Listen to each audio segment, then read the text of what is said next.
반가 안녕하세요. 박용덕입니다. 에듀윌 제2회 모의고사 11번 문제 보도록 하겠습니다. 표시광고 모니터링에 관한 설명으로 틀린 것입니다. 표시광고 모니터링이 최근에 신설된 내용이니까 특히 주의를 하셔야 될 것입니다.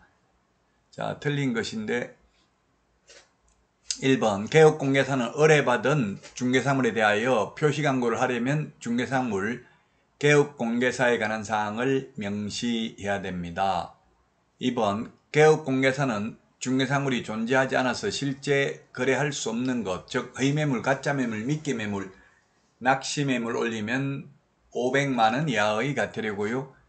그 다음에 3번 인터넷을 이용한 중개사물의 표시광고 모니터링 업무 수탁기관은 기본 계획서에 따라 분기별로 기본 모니터링 업무를 수행한다. 기본 모니터링은 분기별로입니다. 분기라는 것은 3개월이 1분기죠. 자, 그 다음에 4번 국토부 장관은 인터넷을 이용한 중개사물에 대한 표시광고의 규정 준수 여부에 관하여 기본 모니터링과 수시 모니터링을 할 수 있다. 모니터링은 두 가지가 있습니다. 5번 모니터링 기관은 수시 모니터링 업무를 수행한 경우 해당 모니터링 업무에 따른 결과 보고서를 업무 완료일로부터 10일 이내에 국토부 장관에게 제출해야 된다. 10일이 X네요. 15일이죠. 10일 X입니다. 수시 모니터링은 15일이고요. 기본 모니터링은 30일이 되겠습니다. 숫자 15일, 30일. 우리 30일은 프린터 35번에 12번에 있고요. 그 다음에 15일은 49번에 8번에 있습니다. 핵심 비교 정리 프린트 없는 분들은 네이버 카페 박용덕 박사의 부동산 여행에서 다운로드 받을 수 있습니다. 자, 다음은 12번 문제 살펴보도록 하겠습니다. 인장 등록에 관한 것으로 옳은 것입니다. 인장 등록 옳은 것 했는데 1번 법인인 개업공개사의 주된 사무소 사용할 인장은 상업등기규칙에 따라 법인의 대표자가 보정하는 인장 X네요. 분사무소는 법인의 대표자가 보정하는 인장을 등록할 수 있지만 주된 사무소의 경우 상업등기규칙에 의해서 신고한 법인의 인장을 등록해야 됩니다. 그래서 1번 X고요. 그 다음에 인장 변경 등록은 10일이 아니고 7일이 냅니다. 그리고 분사무소 사용할 인장은 주된 사무소 등록관청에 등록해야 됩니다. 하려면. 자, 그 다음에 4번 분사무소에서 사용할 인장은 상업등기규칙에 따라 신고한 법인의 인장을 등록하는 경우 인감증명서 제출로서 가름할 수 있다.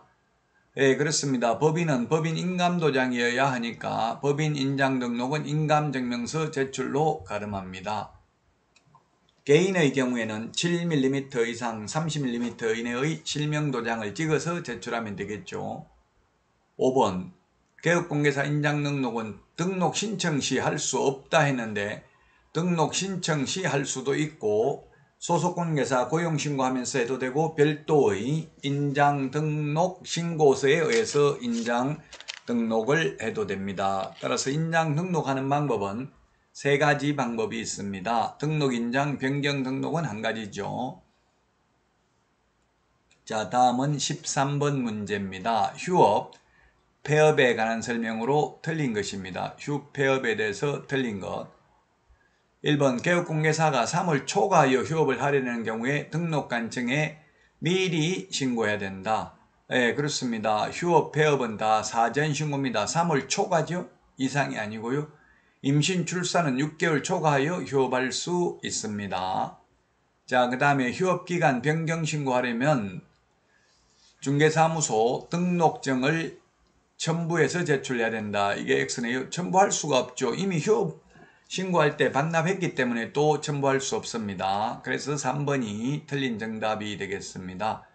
휴업, 폐업 신고는 등록증 원본을 반납해야 됩니다. 그래서 방문 신고만 가능하고 전자문서 안 됩니다. 그러나 재개 변경은 이미 반납했기 때문에 방문하지 않아도 되기 때문에 전자문서도 가능합니다. 우리 핵심 비교 정리 프린트 51번에 27, 28, 29, 30번에 있습니다. 4번 재개신고는 전자문서에 의한 신고를 할 수 있다. 예, 휴업신고, 폐업신고는 전자문서 안 되고 재개, 변경신고는 전자문서 가능합니다. 그리고 분사무소는 주된 사무소와 별도로 휴업할 수도 있고 폐업할 수도 있고 업무정지 당할 수도 있습니다. 다음은 14번 문제입니다. 틀린 것입니다. 1번 전속중개계약 유효기간은 3개월을 초과할 수 없다 했는데 이게 틀렸네요. 원칙 3월 예외 당사자 약정입니다. 5개월로 약정할 수도 있고 2개월로 약정할 수도 있습니다. 그래서 1번이 틀렸고요. 2번 전속중개계약서의 표준서식에는 개업공개사의 중개업무 처리 상황에 대한 통지 의무에 관한 규정을 두고 있다. 2주일에 1회 이상 업무 처리 사항을 문서로 통지하라고 되어 있죠. 자, 그 다음에 3번 전속중개계약은 전속중개계약서에 의하여야 하며 의뢰인과 개업공개사 모두 서명 또는 날인한다. 거래계약서와 확인설명서만 서명 및 날인이고 그 외의 모든 서류는 서명 또는 날인입니다. 4번 임대차에 대한 전속중개계약을 체결한 개업공개사는 중개대상물의 공시지가를 공개하지 아니할 수 있다. 임대차는 공개하지 아니할 수 있습니다. 인적사항은 공개하여서는 아니 됩니다. 자, 그 다음에 일반 중개계약서 작성하는 경우 중개보수에 관한 사항을 기재하도록 되어 있습니다. 일반 중개계약서나 전속중개계약서나 둘 다 마찬가지죠. 그래서 14번에 1번이 정답이 되겠습니다. 다음은 15번 문제입니다. 확인 설명에 대해서 틀린 것입니다. 1번 개업공개사는 선량한 관리자의 주의로 중개상물의 권리관계 등을 조사 확인하여 의뢰인에게 설명할 의무가 있다. 선량한 관리자의 주의 의무는 판례로서 인정하고 있습니다. 공인중개사 법령에 명문 규정이 있는 건 아니고요. 자, 그 다음에 2번 해당 중개행위를 한 소속공개사가 있는 경우 확인설명서에는 개업공개사와 그 소속공개사가 함께 서명 및 날인해야 된다. 함께 해야 됩니다. 계약서 확인설명서만 서명 및 날인입니다. 자, 그 다음에 3번 개업공개사는 중개가 완성되어 거래계약서를 작성하는 때에는 중개상물 확인설명서를 작성하여야 한다. 그렇습니다. 확인설명서 작성 의무, 계약서 작성 의무는 개업공개사에게만 있습니다. 다만 소속공개사도 할 수 있습니다. 4번 매도, 임대 의뢰인의 중개상물의 상태에 관한 자료 요구에 불응한 경우 그 사실을 중개상물 확인설명서에 기재도 하고 설명도 해야 됩니다. 자, 그리고 확인설명서 5년 보존해야 된다. X네요. 확인설명서는 전속중개계약서 확인설명서는 3년 보존입니다. 거래계약서는 5년 보존이 되겠습니다. 그래서 5번이 틀렸습니다. 확인설명서 3년 보존입니다. 자, 다음은 16번 문제 보도록 하겠습니다. 16번 문제. 공인중개사 법령상 개업공개사가 거래계약서를 작성하는 경우에 관한 설명으로 옳은 것입니다. 1번 개업공개사는 중개가 완성된 때에는 거래계약서를 작성하여 거래 당사자 쌍방에게 교부해야 됩니다. 1번 옳은 내용이네요. 자, 그 다음에 2번 공인중개사법 시행규칙에 개업공개사가 작성하는 거래계약에 관한 거래계약서의 표준이 되는 서식이 정해져 있지 않고요. 국토부 장관이 표준 서식을 정해서 사용을 권장할 수 있는데 현재 권장하는 계약서도 서식이 없습니다. 확인설명서, 교부일자, 계약서 필요적 기재사항입니다. 우리 프린터 9번에 계약서 필요적 기재사항, 인물계약금, 인권, 조교 9가지가 있습니다. 거래당사자 인적사항, 물건의 표시, 계약일, 그 밖의 약정 내용, 거래금액, 계약금액 지급에 관한 사항, 물건의 인돌시, 권리 이전 내용, 조건, 기한, 확인설명서, 교부일자 9가지는 반드시 기재되어야 합니다. 자, 그 다음에 전자계약서를 작성한 경우에는 공인전자문서센터에 보관된 경우 별도로 종이계약서 출력해서 보존할 필요 없습니다. 자, 그 다음에 5번에 서로 다른 둘 이상의 계약서를 작성한 경우 임의적 취소할 수 있고요. 취소 안 하면 업무정지할 수 있습니다. 소속공개사가 이중계약서 작성하면 자격정지 처분을 할 수 있습니다. 다음은 17번 문제입니다. 법 제33조 금지행위에 해당하지 않는 것입니다. 금지행위에 해당하지 않는 것. 우리 프린터는 11번에 있습니다. 금지행위, 매무수거, 관직상투, 시공시 이렇게 했죠. 자, 그래서 17번 2번이네요. 일단 답은 2번이 되겠습니다. 다른 개업공개사의 중개를 통해서 거래하는 것은 직접 거래가 아닙니다. 자, 그래서 2번이 금지행위가 아니고요. 1번은 무등록 중개업자임을 알면서 그를 통해서 중개를 의뢰받으면 금지행위죠. 그 다음에 분양 관련 증서 매매를 업으로 하거나 중개하는 행위 금지행위고요. 자, 그 다음에 안내문을 이용하여 특정 가격 이하로 중개를 의뢰하지 아니하도록 유도하는 행위. 5번 전매 차익이 발생하지 않았으나 의뢰인이 중간생략 등기의 방법으로 전매를 하여 세금을 포탈하는 것을 알고도 투기 목적의 전매를 중개한 경우 금지행위에 해당됩니다. 자, 그래서 2번이 정답이고요. 우리 핵심 비교 정리 프린터 11번 매무수거 관직상투 시공시 금지행위 시험에 반드시 출제되는 파트입니다. 자, 다음은 18번 문제입니다. 손해배상 책임에 대해서 틀린 것입니다. 손해배상 책임 시험에 두 문제 평균 출제가 됩니다. 자, 18번 문제인데요. 틀린 것입니다. 1번 개업공개사는 중개가 완성된 때에는 거래 당사자에게 손해배상 책임의 보장기간, 보장금액, 보장기관 및 소재지를 설명하여야 한다. 중개 완성된 때 합니다. 우리 중개사물 확인 설명은 의뢰받은 경우 중개 완성 전에 미리 하죠. 자, 그 다음에 2번 개업공개사가 보정 설정 신고를 할 때 등록관청에 제출하여야 할 증명서류는 전자문서로도 제출할 수 있습니다. 보정 설정 신고는 원칙해야 됩니다만 보정기관이 보정사실을 등록관청에 직접 통보한 경우는 신고를 생략할 수 있습니다. 그래서 현실적으로 신고하는 일은 없기는 합니다. 자, 3번입니다. 개업공개사 등이 아닌 제3자의 중개행위로 거래 당사자에게 재산상 손해가 발생한 경우 그 제3자는 이 법에 따른 손해배상 책임을 진다 했는데 책임 없습니다.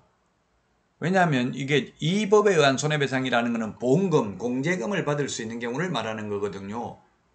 그래서 보험가입, 공제가입은 개업공개사가 합니다. 개업공개사만 합니다. 고용인의 업무상 행위는 개업공개사의 행위로 봅니다. 그래서 직원 잘못해도 손해배상을 하지만 직원도 아니고 거래 당사자 직거래하다가 사고난 경우에는 보험금 탈수는 없다. 이런 뜻이 되겠습니다. 자, 그래서 3번이 틀린 정답이 되겠고요. 4번 보증보험 공제금 공탁금으로 손해배상을 한 때는 15일 이내에 재보정 설정해야 됩니다. 5번 개업공개사가 자기의 중개사무소를 다른 사람의 중개행위 장소로 제공하여 거래 당사자에게 재산상 손해를 발생하게 한 때는 그 손해를 배상할 책임이 있다. 그 손해이기 때문에 손해액 전부를 다 배상해야 됩니다. 보정 설정 한도액 범위 내에서 배상 책임이 있다 하면 X입니다. 자, 다음은 19번 문제입니다. 계약금 등의 반환채무 이행보장에 관하여 틀린 것입니다. 틀린 거. 1번 개업공개사는 거래의 안전을 보장하기 위하여 필요하다고 인정하는 경우 거래계약의 이행이 완료될 때까지 계약금 등을 예치하도록 거래 당사자에게 권고할 수 있습니다. 강행규정이 아니고 임의규정입니다. 2번 계약금 등을 예치한 경우 매도인은 해당 계약 해제한 때 계약금 등의 반환을 보장하는 내용의 보증서를 매수인에게 교부하고 미리 수령할 수 있다. 매수인에게 교부하는 게 아니죠. 매수인에게 교부한다. X입니다. 예치 명의자에게 교부합니다. 예치 명의자에게 교부하고 예치된 계약금 등을 미리 수령할 수 있습니다.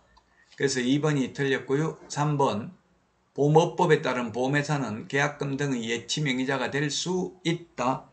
예, 우리 프린터 16번 예치 명의자는 개공은 신체보전 이렇게 암기를 했습니다. 개업공개사, 공제사업을 행하는 자, 은행, 신탁업자, 채신관서, 보험회사, 계약이행관리 전문회사가 예치 명의자가 될 수 있습니다.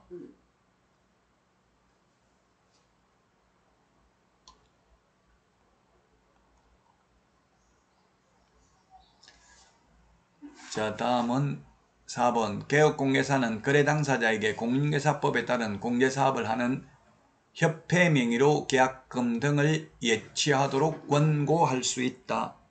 예, 예치 명의자, 개공은 신체보전, 공제사업을 행하는 자 협회 맞죠? 5번 계약금 등을 자기 명의로 금융기관 등이 예치하는 경우 개업공개사는 개업공개사 자기 소유의 예치금과 분리하여 관리해야 된다. 거래 당사자의 동의 없이는 예치된 계약금 등을 인출하여서도 아니 됩니다. 자, 다음은 20번입니다. 개업공개사의 중개보수에 관한 설명으로 틀린 것입니다.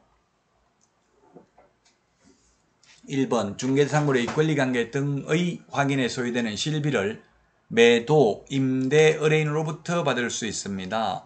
그렇습니다. 권리관계 등의 확인에 소요되는 실비는 매도, 임대, 의뢰인으로부터 받을 수 있습니다. 매수, 임차, 의뢰인이 아니고요. 자, 그 다음에 보수 지급 시기는 약정이 없으면 거래 대금 지급이 완료된 날이고요. 그 다음에 주택 외의 중개상물은 국토부령으로 정하고요. 쌍방으로부터 각각 받습니다. 주택은 국토부령이 정하는 범위 내에서 시도 조례로 정합니다. 자, 그 다음에 4번 중도금의 일부만 납부된 아파트 분양권의 매매를 중개하는 경우 중개보수는 총 분양대금과 프리미엄을 합산한 금액을 거래금액으로 계산한다. 총 분양대금이 아니라 실제 납입된 금액입니다. 계약금, 중도금 등 실제 들어간 돈이 되겠습니다. 따라서 4번 틀렸습니다. 예를 들면 매매대금이 5억인데 계약금 5천만원 들어간 상태에서 프리미엄 5천만원 주고 거래했으면 실제 주고 받는 돈이 1억이죠. 그러면 1억에다 요율을 곱한다는 이야기입니다. 총 분양대금이 아니라 실제 들어간 현재까지 들어간 돈에다가 프리미엄까지만 합산합니다. 자, 그 다음에 5번 중개사물인 주택소재지와 중개사무소 소재지가 다른 경우 중개사무소 소재지 관할 시도 조례가 정하는 기준에 따라 보수를 받는다. 예, 우리 프린트 4번 맨 밑에 있죠? 만약 분사무소에서 중개행위를 했다면 분사무소 관할 시도 조례가 되겠습니다. 주택인 경우. 자, 여기까지 하고 다음 시간에 찾아뵙도록 하겠습니다. 안녕.